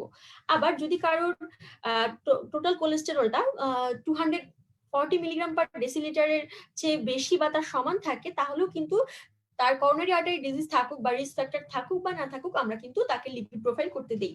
এই ইন্ডিকেশনটা কিন্তু খুব ইম্পর্টেন্ট। আচ্ছা, প্রিপারেশনটা ঠিক ওজিডিটির মতো লিপিড প্রোফাইলের প্রিপারেশনটাও প্রায় সেম, এবং এটা রিটেনের জন্য খুবই ইম্পর্টেন্ট, ভাইবার জন্য ইম্পর্টেন্ট। এটা তোমরা একটু দেখে নিবা, যেমন এখানে 10 to 12 আওয়ার ফাস্টিং থাকবে, ইউজুয়াল ডায়েট থাকতে হবে প্রিভিয়াস 3 days এর, এবং অ্যাক্টিভিটিটাও কিন্তু ইউজুয়াল থাকতে হবে প্রিভিয়াস 3 days এর। তারপর ইন্ডিভিজুয়ালকে মাস্ট বি ফ্রি হতে হবে ট্রমা, সার্জারি কোনো কন্ডিশন বা প্রেগন্যান্সি, অ্যাকিউট ইনফেকশন, এসব কন্ডিশনের ক্ষেত্রে কিন্তু আমি অবশ্যই একটা পেশেন্টকে লিপিড প্রোফাইল করতে দিব না। আচ্ছা, কম্পোনেন্ট গুলো আমরা অলরেডি বলে ফেলেছি, কি কি কম্পোনেন্ট লিপিড প্রোফাইলে আমরা ইউজ করি বা করতে পারি। এরপর আসি নর্মাল ভ্যালু, এইটা খুবই ইম্পর্টেন্ট। ওজিটিটির ক্ষেত্রে যেমন আমাদের ওজিটিটির ইন্টারপ্রিটেশন লাগে, ঠিক তেমনি ভাবে এই লিপিড প্রোফাইল ইন্টারপ্রিটেশন করতে গেলে অবশ্যই আমাকে লিপিড প্রোফাইলের নর্মাল ভ্যালুগুলো জানতে হবে। এখানে দেখো টোটাল কোলেস্টেরল আমাদের নর্মাল হচ্ছে 150 থেকে 200 মিলিগ্রাম পার্সেন্ট বা milligram per decilitre, triacyl glycerol হচ্ছে 50 to 150 milligram per decilitre. HDL কোলেস্টেরলটা সবসময় একটু ভালো কোলেস্টেরল দেখে এটা বেশি থাকতে হয়, 40 মিলিগ্রাম পার ডেসিলিটার থেকে বেশি থাকতে হবে। এলডিএল কোলেস্টেরলটা 150 মিলিগ্রাম পার ডেসিলিটারের থেকে কম থাকতে হবে।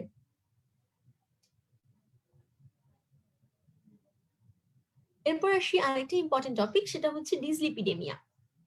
ডিসলিপিডেমিয়া মানে বুঝতেই পারছো যে ডিসলিপিডেমিয়া তখনই হবে যখন আমরা বলবো abnormal lipid profile. Abnormal lipid প্রোফাইলটাই হচ্ছে আমাদের ডিসলিপিডেমিয়া। ডিসলিপিডেমিয়ার টাইপটা লাগে, ক্লাসিফিকেশন মানে যেটা আর কি, ক্লাসিফিকেশনটা একটু লাগে, এবং এটার যে কজ গুলো খুব লাগে। যেমন আমরা শুরুতেই জানি যে ডিসলিপিডেমিয়া হচ্ছে আসলে দুই প্রকার, একটা প্রাইমারি, একটা হচ্ছে সেকেন্ডারি ডিসলিপিডেমিয়া। এবং প্রাইমারি সেকেন্ডারির মধ্যে আমরা জানি এখানে কিছু হাইপোকোলেস্টেরলেমিয়া আছে, হাইপার কোলেস্টেরলেমিয়া আছে। এই জিনিসগুলো আমাদের ভাইবার জন্য খুবই ইম্পর্টেন্ট, এবং খুব কমনলি আমাদের এগুলো লাগে। তো আমরা একটু যদি দেখি যে আমাদের প্রাইমারি ডিসলিপিডেমিয়ার মধ্যে প্রাইমারি হাইপার কোলেস্টেরলেমিয়া আছে, আর প্রাইমারি হাইপার ট্রাইগ্লিসারাইডেমিয়া আছে। আর সেকেন্ডারি ডিসলিপিডেমিয়ার মধ্যে আছে হচ্ছে আমাদের কিছু সেকেন্ডারি হাইপার মানে কিছু সেকেন্ডারি কজ যেগুলো আমাদের নর্মালি নেফ্রোটিক সিনড্রোম, তারপর হাইপোথাইরয়েডিজম, এগুলোর ক্ষেত্রে আমাদের হাইপার কোলেস্টেরোলেমিয়া হয়, সেকেন্ডারি হাইপার কোলেস্টেরোলেমিয়া। আর সেকেন্ডারি হাইপার ট্রাইগ্লিসারাইডেমিয়া হয় হচ্ছে আমাদের ডায়াবেটিস মেলাইটাস, তারপর chronic renal failure, alcohol excess, এইসব কন্ডিশন গুলোতে। তো সেকেন্ডারি ডিসলিপিডেমিয়া কজ গুলো খুব ইম্পর্টেন্ট, এবং কোন কোন ডিজিজে কোনটা বাড়ছে সেটা আমাদের একটু জানতে হবে। আর ডিসলিপিডেমিয়ার ইম্পর্টেন্সটাও লাগে, কারণ এটা খুব কমনলি শর্ট নোটের জন্য ইম্পর্টেন্ট এবং চলে আসে।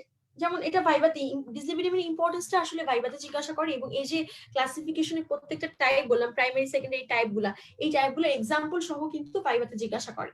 ইম্পর্টেন্সটাও ভাইবার জন্য খুবই ইম্পর্টেন্ট। যেমন আমরা জানি অ্যাথেরোস্ক্লেরোটিক ডিসঅর্ডার হয়, আমরা জানি সেটা হচ্ছে গিয়ে আমাদের হাইপার কোলেস্টেরোলেমিয়ার জন্য হয় নরমালি, যেমন coronary artery disease, cardiovascular disease, peripheral vascular disease, এসব ক্ষেত্রে হয়।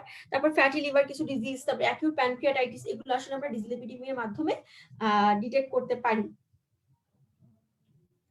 আচ্ছা, এখানে কিছু অলরেডি কয়েকটা কোয়েশ্চেন আমি তো মোটামুটি সব বলেই ফেলছি, বাকি কয়েকটা কোয়েশ্চেন এখানে আছে যে তোমার এখানে কিছু, যেমন ভাইবার ক্ষেত্রে কিছু সিনারিও বেসড কোয়েশ্চেন দেয়, যেটা আমাদের কার্ডিয়াক মার্কার ছিল সেখান থেকে আমার কিছু সিনারিও বেসড কোয়েশ্চেন দেয়। যেমন একটা পেশেন্ট তোমার কাছে আসলো আফটার 5 or 10 days, হ্যাঁ, তো 5 days পরে যদি তোমার কাছে একটা পেশেন্ট আসে, তুমি সবার আগে তার লিভারের মানে কার্ডিয়াক অ্যারেস্ট হওয়ার পরে 5 days পরে তোমার কাছে আসলো, তুমি 5 days পরে আসলে তাকে তুমি কোন টেস্টটা করতে দিবা? তো এই জিনিসগুলো খুব কমনলি আমাদেরকে জিজ্ঞাসা করে। তারপর একটা পেশেন্ট তোমার কাছে আফটার 12 আওয়ার আসলো, তুমি তাকে কোন এনজাইমটা করতে দিবা? আমরা এই ক্ষেত্রে আমরা বিবেচনায় রাখবো যে টাইম টু পিক, যেই টাইমে একটা পার্সন আসলো সেই টাইম টু পিক কতখানি, সেই টাইম টু পিকে আমার আসলে রিচ করতে যে টাইমটা লাগছে সেই টাইমের মধ্যে যদি আসতে পারি, তাহলে আমি চেষ্টা করব ওই টাইমের মধ্যে যে এনজাইমটা পিকে থাকছে আমি ওই এনজাইমটাকে প্রেফার করব। আর যদি দেখি যে যে টাইম টু পিকটাকে আমি মিলাতে পারছি না কোনোভাবে, তাহলে আমি দেখব নরমালি রিটার্ন করার আগ পর্যন্ত। আমরা জানি অলরেডি আমরা কয়েকটা কলাম পড়ছি, তোমরা জানো, একটু আগে তোমাদের যদি দেখাই আবার একটু ওই স্লাইডটা, যে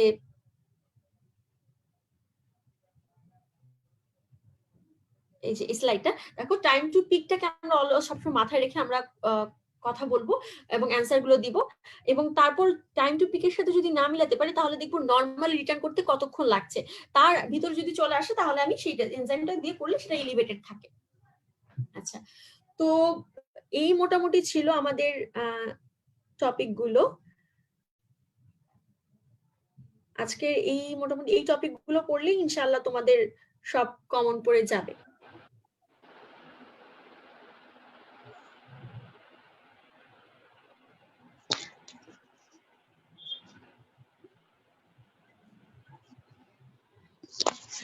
অসংখ্য ধন্যবাদ আপু, আপনি আপনার পড়াশোনা এবং শত ব্যস্ততার মাঝে আমাদেরকে সময় দিয়েছেন।